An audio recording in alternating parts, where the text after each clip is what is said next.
पहन रही थी। जैसे ही बंसी कानों पर पड़ी तो जल्दी जल्दी उल्टे सीधे वस्त्र पहने और प्रभु के पास भागने लगी। एक गोपी गाय दो रही थी तो गाय को छोड़ा और कन्हैया के पास भाग गई। अब एक गोपी गई, जैसे ही कदम बढ़ाया तो उसके स्वामी ने हाथ पकड़ लिया। कितनी रात्रि का समय है, इतनी रात्रि में तुम कहाँ जाओगी? और रात्रि के समय घर से बाहर जाओ, यह शोभा नहीं देगा। हाथ पकड़ा और एक कमरे के अंदर बंद कर दिया।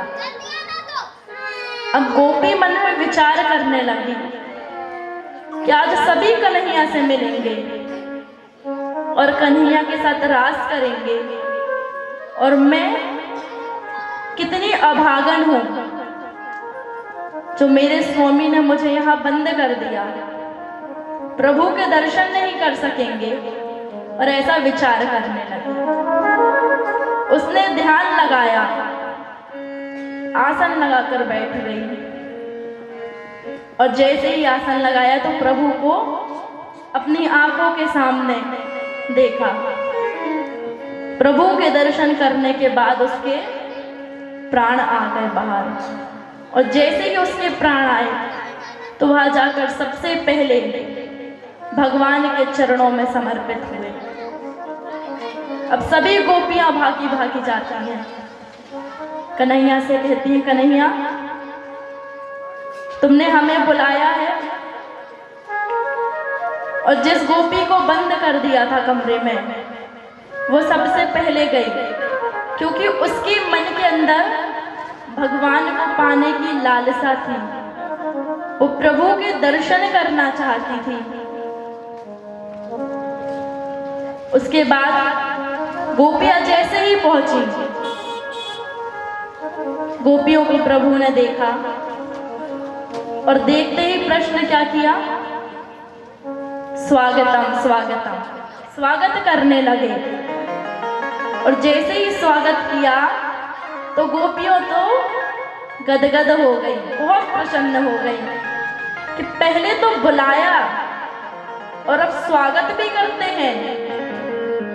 कितना प्रेम है हमारे कन्हैया को हमसे। और फिर क्या कहते हैं, दूसरा प्रश्न किया। जैसे ही इस प्रश्न को सुना तो गोपियां उदास हो गई। कहते हैं, गोपियों एक बात बताओ, आ तो गई पर आई क्यों हो? कन्हैया स्वयं बुलाते हैं और पूछते हैं आई क्यों हो? फिर कहते हैं कि अच्छा आज पूर्णिमा है, चांद को देखने आई हो। चलो बहुत अच्छी बात है, देखो, लेकिन एक बात सुनो, जंगल का मामला है, हिंसक जानवर रहते हैं और अकेली हो, इसलिए जल्दी से देखो और वापस लौट जाओ। गोपियां तो मुख से कुछ बोली ही ना। अब एक गोपी ने कहा कि अगर हम सुनते रहेंगे तो एक प्रवचन देते ही रहेंगे।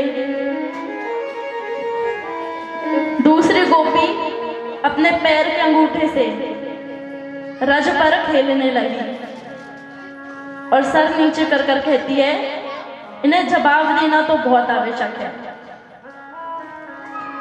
एक काम करो गोपियों, तुम वापस चली जाओ। अच्छा एक बात बताओ, क्या घर में महाभारत हुआ है जो घर छोड़कर आ गई? तो एक बात बता दें, घर में कितना भी महाभारत हो जाए तो अपने स्वामी को छोड़ के कहीं मत जाओ। वे तुम्हारे परमात्मा हैं। स्वामी कैसा भी हो, निर्धन हो, कोढ़ी हो, क्रोधी हो, पर वो तुम्हारा परमात्मा है। भगवान ने ऐसा कहा और कहा देखो वापस चली जाओ। गोपियां सुन रही हैं। गोपी कहती है दूसरी गोपी से, देखो बहुत हुआ, अगर हम सुनते जाएंगे तो ये तो सुनाते ही जाएंगे। गोपी ने कहा देखो कृष्ण एक बात कहते हैं, तुम ग्वाले हो और हम गोपियां हैं, ना तुम्हें प्रवचन देने चाहिए और ना हम सुनेंगे। अब भगवान बार बार गोपियों को सताते हैं कि इनके अंदर जो प्रेम है वो किसी भी प्रकार से बाहर आए। तो एक गोपी कहती है, माधव आपने पहले हमें बुलाया और अब जाने को कहते हो। कन्हैया ने कहा, हमने कब बुलाया? गोपियां कहती, बंसी बजाई चित्त को हरण किया, और अब कहते हो हमने कब बुलाया? कोई व्यक्ति कहे हमें भूख लगी हुई है और भोजन की थाल सामने दे दी जाए, और फिर कहे हमें आवश्यकता नहीं है, तो क्या ये बात सही है? ये तो भोजन का अपमान करना कहला जाएगा। कन्हैया एक बात बताएं, अगर भूख ना होती तो तुमने थाल मंगाई ना होती। अब देखो, हम अपना परिवार, अपना पुत्र सब छोड़कर तुम्हारी शरण में आए हैं, इसलिए हमें अपनी शरण दो। दूसरी गोपी बोली, कन्हैया हम तो तुम्हारा भात हैं, और कैसा भात है? पका हुआ भात है। ये जो भात और भक्त दोनों में अंतर नहीं है। भगवान को भात की तरह भक्त अति प्रिय है। अब भात कैसे बनता है?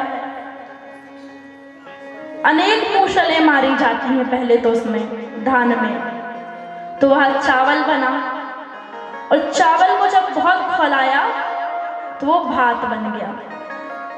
जब भगवान को पकाने का समय आता है तो भगवान को भात अति प्रिय है। तो गोपियां कहती है, कन्हैया हम तुम्हारा पका हुआ भात है। और भात कब पक जाता है? जब उसे दबाया जाए तो बिल्कुल भी उसमें कड़कपन ना हो। खाने में भी स्वाद तभी आता है, कच्चा तो कोई खाएगा नहीं, कि आधा पका हो और आधा कच्चा हो, स्वाद आएगा? बताइए। तो कन्हैया कैसे हमें भक्त मान ले? हमें भी तो भात की तरह बनना होगा। जब व्यक्ति संसार से ठोकरें खा खाकर अलग हो जाता है, जिस प्रकार से चावल में अनेक मूसल मारकर उसका छिलका उतार दिया जाता है, उसी तरह व्यक्ति का माया रूपी जो प्रवेश है उसके अंदर वो निकाल दिया जाता है। तब उसे किसी विशेष सद्गुरु की कृपा प्राप्त होती है, और जब कृपा प्राप्त होती है तो भगवान की प्राप्ति होती है। और फिर जब चावल को भात बनाना है तो बहुत खौलाया जाता है। उसी प्रकार से हमारे हृदय से मोह माया को अलग की जाती है, और जब सब अलग हो गया, सिर्फ भगवान की भक्ति बची है, तो हम भक्त बन गए। जिस प्रकार से चावल में एक भी कणिका नहीं होनी चाहिए, उसी प्रकार से हमारे हृदय में एक भी माया नहीं होनी चाहिए, इस संसार की आशा नहीं होनी चाहिए। जब हम भगवान के सच्चे भक्त बन जाएंगे तो गोपियां कहती हैं, प्रभु इस भात को ग्रहण करो। तो भगवान बहुत प्रसन्न हो गए। भगवान तो परीक्षा ले रहे थे गोपियों की, और गोपियां सफल हो गई। अब कन्हैया ने महाराज करना प्रारंभ किया। जैसे ही कन्हैया थिरकना प्रारंभ किए तो गोपियों को अभिमान आ गया कि जो परम पिता परमात्मा है वह हम सब गोपियों के सामने नृत्य कर रहे हैं। जैसे ही गोपियों को अभिमान आया तो जितनी गोपियां थीं सबको अभिमान आया है, एक गोपी को बस मान हुआ। तो भगवान ने सभी गोपियों को छोड़कर एक गोपी के साथ अंतर ध्यान हो गए। अब जैसे ही प्रभु अंतर ध्यान हुए अंतर ध्यान होने के बाद गोपियां विलाप करने लगी, प्रभु को ढूंढने लगी और देखती है कि वन में अंधेरा है, हमारे प्रभु कहाँ होंगे। और प्रभु को ढूंढने के लिए कन्हैया कहाँ हो, कृष्ण कहाँ हो, आवाज लगाने लगती है और कहती है, हे प्रभु अपने दर्शन दो, हमें अपने दर्शन की लालसा में मत तड़पाओ, यह विरह हमसे सहा नहीं जाएगा। और कहती है कि जब हम तुम्हारे दर्शन करते हैं, अगर हमारी पलकें नीचे हो जाएं तो हमें क्रोध आता है अपनी पलकों पर, यह नीचे क्यों हो गई। तो कन्हैया ये घंटे तो युगों के समान बीत रहे हैं, अपने दर्शन दो। अब गोपियां ढूंढने जाती हैं कन्हैया को, तो देखती हैं कन्हैया के चरण बने हुए दिखते हैं और ऐसा लगता है कि कन्हैया किसी को साथ में लिए हुए हैं, पुष्प टूटे हैं वहां पे, कन्हैया ने किसी का श्रृंगार किया है।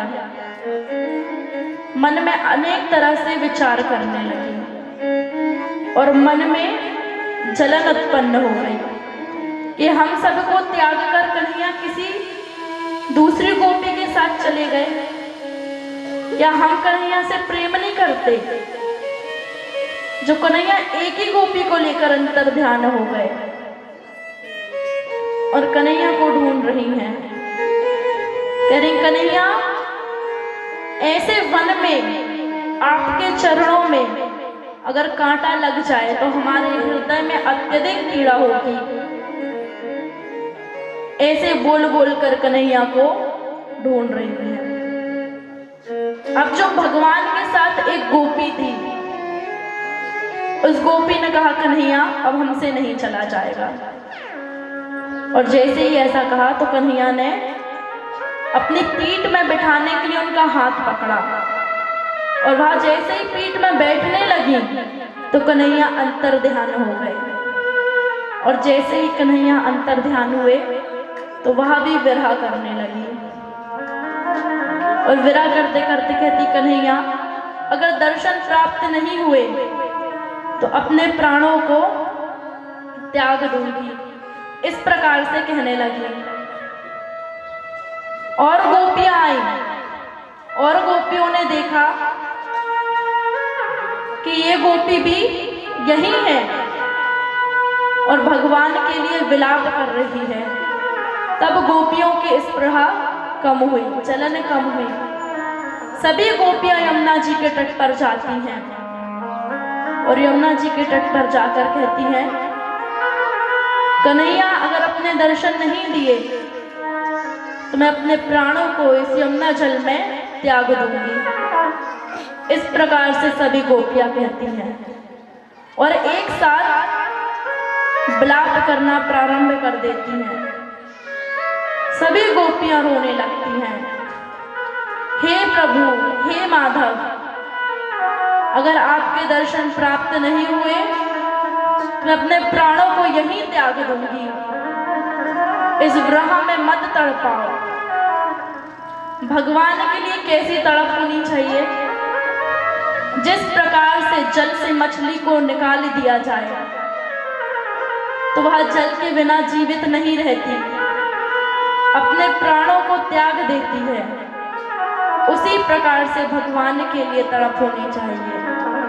तो गोपियां कहती हैं प्रभु हम तो उस मछली की तरह हैं जिसे पानी से दूर कर दिया गया है, हे प्रभु हमें दर्शन